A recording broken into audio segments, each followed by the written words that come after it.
Hey hi guys, welcome to my YouTube channel. दोस्तों, आज हम पढ़ेंगे समास के बारे में।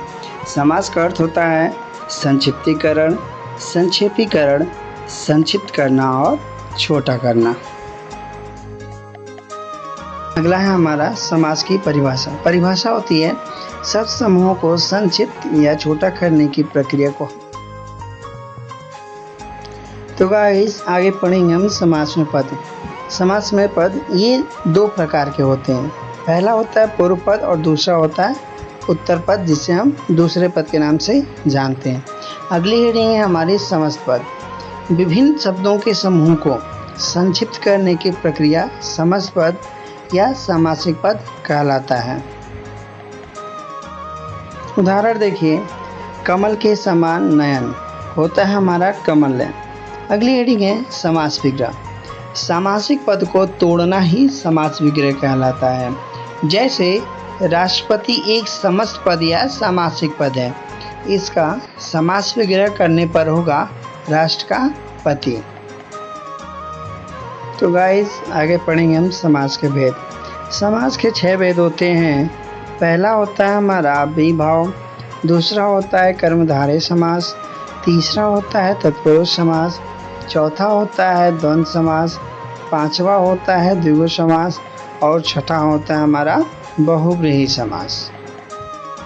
तो आइए गाइस, पढ़ते हैं बारी बारी से सभी भेदों को। पहला भेद है अव्ययीभाव समास। परिभाषा होती है जिस समास का पूर्व पद अव्यय तथा प्रधान होता है और पूरा शब्द प्रायः क्रिया विशेषण जैसा काम करता है।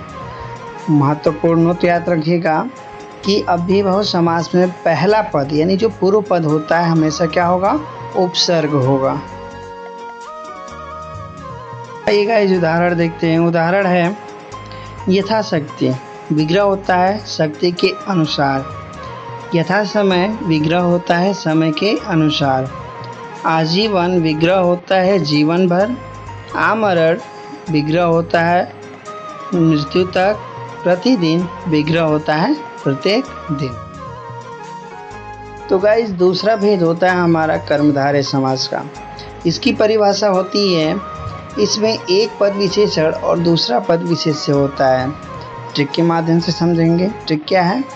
इसमें समास विग्रह करते वक्त है जो का बोध होता है। है जो का बोध होता है। पहचान के लिए याद रखिएगा कैसा है, कैसी, कौन सा पूछने पर हमें उत्तर मिलता है। तो आइए गाइस, उदाहरण देखते हैं। उदाहरण है नील कमल। नीला है जो कमल। कमल कैसा है? नीला है। महापुरुष, महान है जो पुरुष। पुरुष कैसा है? महान है। पीतांबर, पीला है जो अंबर। अंबर यानी होता है वस्त्र। वस्त्र कैसा है? पीला है। आइए दोस्तों, पढ़ते हैं तत्पुरुष समास के भेद।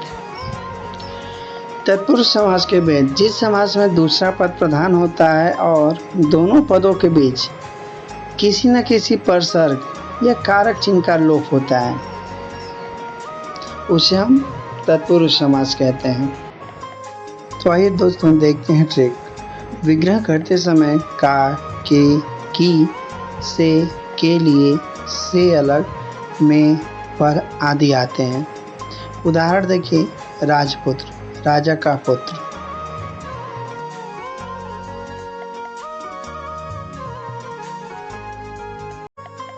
तो दोस्तों, अब हम पढ़ेंगे तत्पुरुष समास के मुख्य भेद। तत्पुरुष समास के 6 भेद होते हैं। पहला कर्म तत्पुरुष, जिसका चिन्ह होता है को, यानी समास विग्रह में को आता है। उदाहरण के लिए देखिएगा, यश प्राप्त, यश को प्राप्त। स्वर्गगत, स्वर्ग को गया हुआ। शरणागत, शरण को आया हुआ। एक ट्रिक है, याद रखिएगा। ट्रिक क्या है कि जब भी समास विग्रह में आपको को दिखे तो तुरंत कर्म तत्पुरुष समास लगा दीजिएगा। तो गाइस, दूसरा भेद है हमारा करण तत्पुरुष। याद रखिएगा, समास विग्रह में से या के द्वारा आता है तो हमारा करण तत्पुरुष हो जाता है। उदाहरण देखिए, हस्तलिखित, हाथ से लिखा हुआ। तुलसीकृत, तुलसी के द्वारा कृत। अकाल पीड़ित, अकाल से पीड़ित। रेखांकित, रेखा से अंकित। ट्रिक है हमारी कि जब भी आपको समास विग्रह में से या के द्वारा दिखे तुरंत आप करण तत्पुरुष लगा दीजिएगा। महत्वपूर्ण नोट है इसमें साधन या माध्यम का बोध होता है। तो गाइस तीसरा भेद है हमारा संप्रदान तत्पुरुष समास। समास विग्रह में के लिए आए तो हमारा संप्रदान तत्पुरुष समास होता है। उदाहरण याद रखिएगा, गुरु दक्षिणा, गुरु के लिए दक्षिणा। यज्ञशाला, यज्ञ के लिए शाला। रसोई घर, रसोई के लिए घर। हथकड़ी, हाथ के लिए कड़ी। ठीक याद रखिएगा कि जब भी आपको समास विग्रह में के लिए दिखे तुरंत संप्रदान तत्पुरुष समास लगा दीजिएगा। महत्वपूर्ण नोट क्या है, इसमें किसी को कुछ देने के लिए का बोध होता है। तो गाइस अगला भेद है हमारा आपादान तत्पुरुष समास। समास विग्रह में से अलग, से दूर, से रहित आदि का भाव आता है। उदाहरण, धनहीन, धन से हीन।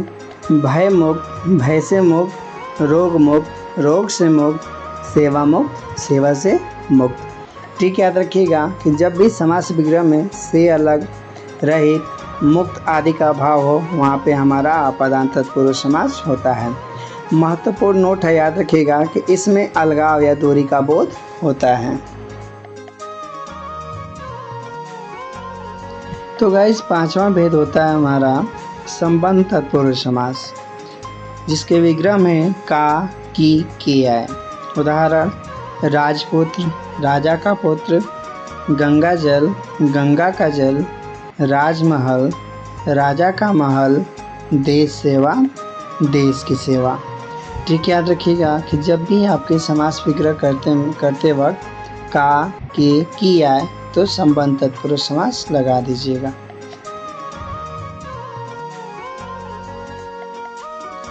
तो गाइस महत्वपूर्ण नोट है, इसमें एक पद का दूसरे पद से संबंध बताया जाता है। हमारा अगला भेद है छठा अधिकरण तत्पुरुष समास। जब समास विग्रह में या पर आए तो हमारा अधिकरण तत्पुरुष समास होता है। उदाहरण देखिए, वनवास, वन में वास। गृह प्रवेश, गृह में प्रवेश। घुड़सवार, घोड़े पर सवार। सिर दर्द, सिर में दर्द। ठीक याद रखिएगा कि जब भी समास विग्रह करने पर उसमें में या पर आए तो हमारा अधिकरण तत्पुरुष समास होता है।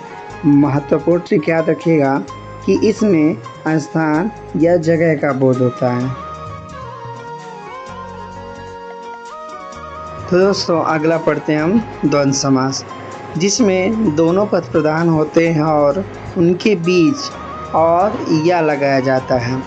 ठीक है कि जिसमें समास विग्रह करते वक्त और या तथा का बोध होता है। महत्वपूर्ण पॉइंट है, याद रखिएगा कि ये समास एक दूसरे के विपरीत शब्द या विलोम होते हैं तथा दोनों शब्दों के बीच योजक चिन्ह यानी कि डैश लगा होता है। तो आइए दोस्तों उदाहरण देखते हैं। उदाहरण क्या है, माता पिता, माता पिता। खरा खोटा, खरा या खोटा। सुख दुख, सुख दुख। दिन रात, दिनों रात। अच्छा बुरा, अच्छा या बुरा। ये तो रही हमारी द्वंद्व समास की।